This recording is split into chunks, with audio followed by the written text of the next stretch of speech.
Hello everyone, Gloppy Gaming here, and welcome to the first ever episode of Gloppy Reviews. This is the series I'm going to do at the end of every Let's Play series where I review the game you play. So today's episode is obviously about The Crooked Man. Before I get into the review, let's do a quick summary of the story so we're all caught up. So, the story follows David, and he is like shit out of luck in his life. He doesn't have a great job, his mom's in the hospital, his girlfriend broke up with him, and he just isn't doing well. And to top it all off, the only apartment he can afford to move into is this really rundown apartment. Well, weird things start happening in the apartment that leads him to find a note left by the previous tenant that leads him on a quest to go find this tenant.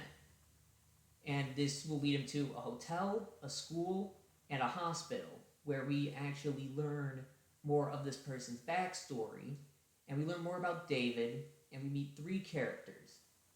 Sissy in the hotel, Bee in the school, and Fluffy in the hospital.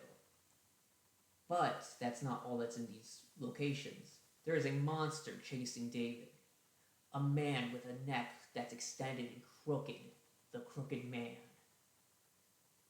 As the story goes on, David has to fight off this monster several times.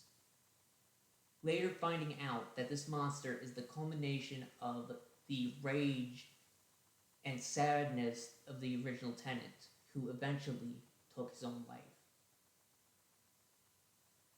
David then overcomes the final challenge of finding the tenant's old house and finally putting the Crooked Man to rest.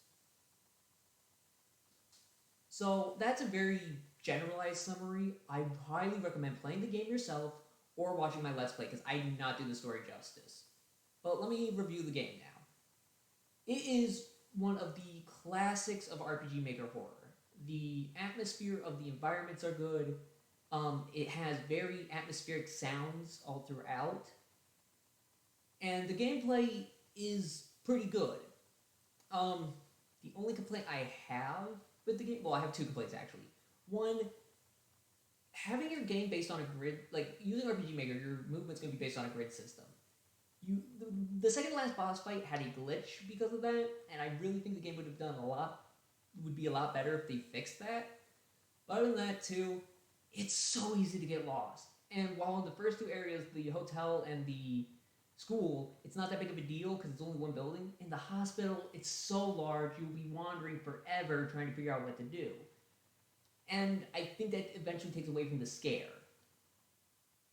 But if I had to really just give this game a rating, I would say a solid 8 out of 10. Like I said, getting lost kind of loses the scare, but it is a great classic, and I highly recommend people play it. Also because, as you play the game, you realize it's a story about grief and how to deal with grief.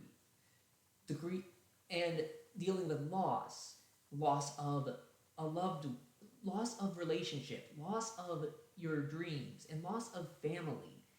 All three areas tackle a different type of loss, and I think that's beautiful. It has a beautiful story and ends beautifully with David actually learning how to come to terms with grief instead of letting it consume him. So, long story short, it's a good game about loss, and it has great scares, and I highly recommend it. Alright, thank you all for watching. If you like this, click that like button and subscribe to see more videos. Bye everyone.